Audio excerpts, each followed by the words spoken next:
আসসালামু আলাইকুম ওয়া রাহমাতুল্লাহি ওয়া বারাকাতুহু। কেমন আছেন আমার আদরের কলিজার টুকরা আপুরা? আল্লাহ সবাইকে ভালো ও সুস্থ রাখার তৌফিক দান করুন, এই দোয়া সবসময় করছি। আপুরা, আজকে আমি গরুর গোশ, কলিজা, পেঁপে দিয়ে আমি রান্না করব। তো এখানে আমি জাল দিয়ে সিদ্ধ করে নিলাম, যেহেতু আমি কলিজা দিয়েছি। আর কলিজা টাটকা রান্না করলে অনেক ময়লা বের হয়, সেই জন্য আমি গরুর গোশ আর কলিজা আমি একসঙ্গে জ্বালিয়ে নিয়েছি। জ্বালিয়ে ময়লাগুলো ফেলিয়ে দিয়ে ভালো করে ধুয়ে পরিষ্কার করে নিয়েছি। আর এখানে আমি পেঁপে কেটে নিয়েছি, বড় সাইজের অর্ধেক পেঁপে আমি কেটে নিয়েছি। আর এখানে আমি গরুর গোশ, কলিজা আমি সিদ্ধ করে নিলাম। তারপরে চলুন রান্না করানো যাক, এবং ভিডিওটি শুরু থেকে শেষ পর্যন্ত দেখতে থাকুন ও সঙ্গে থাকুন। আপুরা, আমি কড়াই বসিয়ে দিলাম। এবার আমি চুলাটা অন করে দিব। বিসমিল্লাহির রহমানির রহিম। চুলা অন করে দিলাম, দিয়ে দিব পেঁয়াজ কাটা।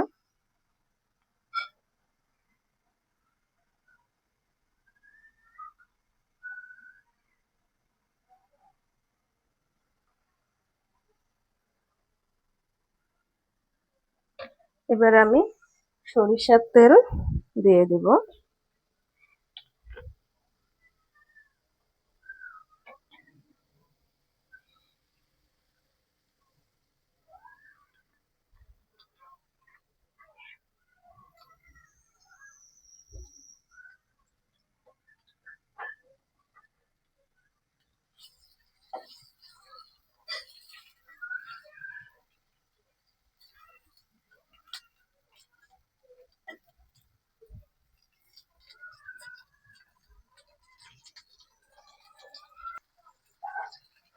আমি তেজপাতা দিয়ে দিলাম।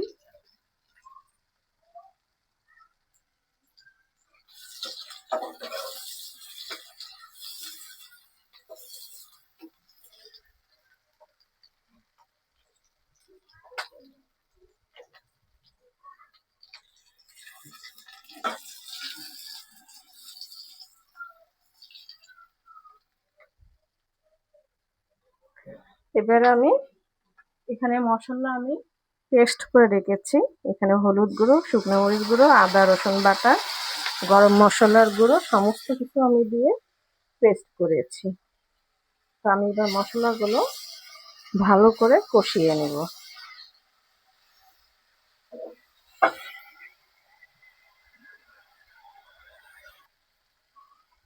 তো আমি মশলা কষিয়ে নিলাম।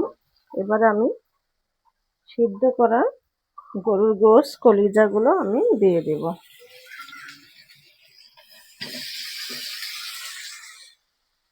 একইভাবে আমি পেঁপে দিয়ে দিচ্ছি।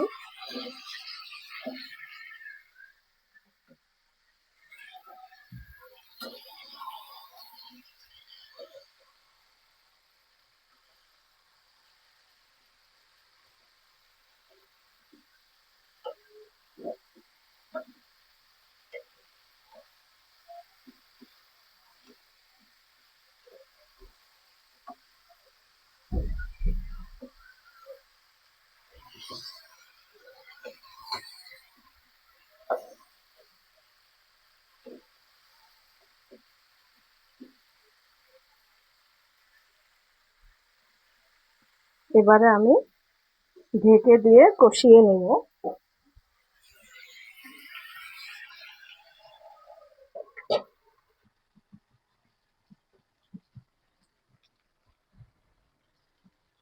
আপুরা, আমি পেঁপে দিয়ে গোশগুলো কষিয়ে নিচ্ছি।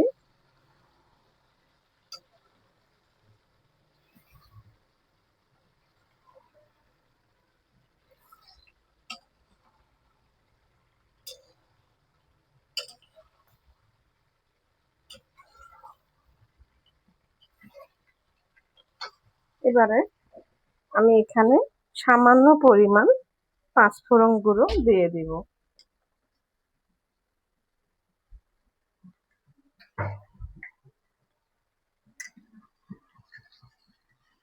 সামান্য একটু দিয়ে দিচ্ছি।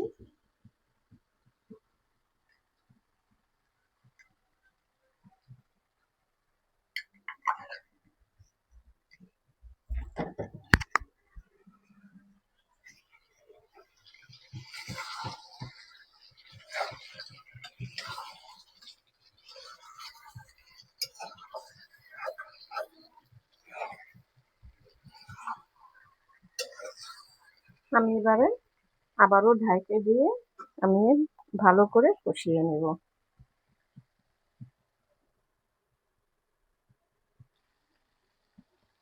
আপুরা, আমি পেঁপে দিয়ে গোশগুলো ভালো করে কলিজা সহ কষিয়ে নিলাম। আর আমি এখন ঝোলের পানি দিয়ে দিব।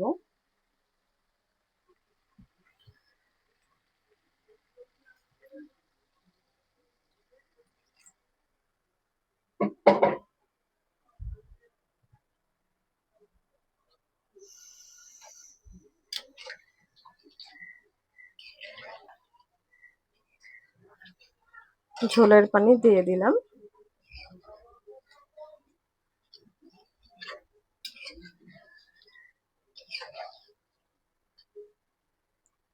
এবারে আমি ঢেকে দিয়ে বলক উঠিয়ে নিব।